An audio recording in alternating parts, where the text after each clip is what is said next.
बड़ी खबर एसबीआई का बहुत बड़ा कदम एसबीआई के कस्टमर्स के लिए खुशखबरी है। बैंक ने लोन की ब्याज दरें घटाई है। रिजर्व बैंक ऑफ इंडिया यानी कि आरबीआई ने हाल ही में रेपो रेट को 6.25% से घटाकर 6.00% किया है, जिसके बाद बैंकों में भी हलचल जो है वो शुरू हो गई है।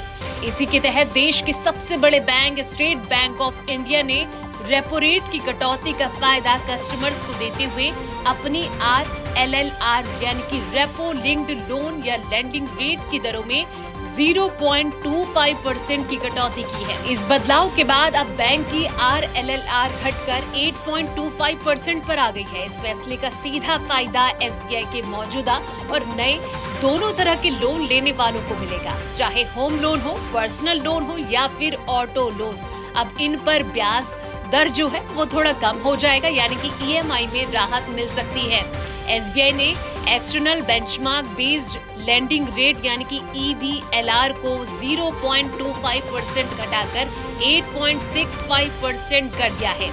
ये बदलाव 15 अप्रैल से लागू हो गया है, यानी कि अगर आप होम लोन या फिर किसी अन्य प्रकार का लोन लेने की योजना बना रहे हैं तो अब आपकी ईएमआई पहले से कम हो जाएगी।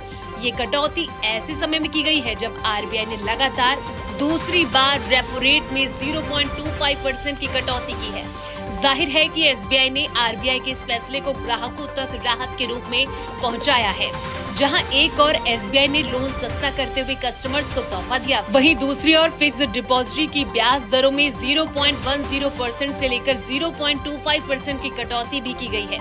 नई दरें आज यानी कि 15 अप्रैल से प्रभावी हो गई हैं। अब 1 से 2 साल की एफडी पर ब्याज 6.70% मिलेगा, जो पहले 6.80% था। वहीं 2 से 3 साल से कम की एफडी पर ब्याज जो है वो 7% से घटाकर 6.90% कर दिया गया है।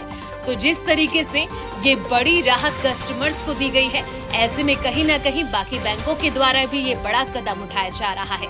इस वीडियो में इतना ही। ऐसे ही तमाम बड़ी खबरों के लिए आप देखते रहे द इकोनॉमिक टाइम्स हिंदी।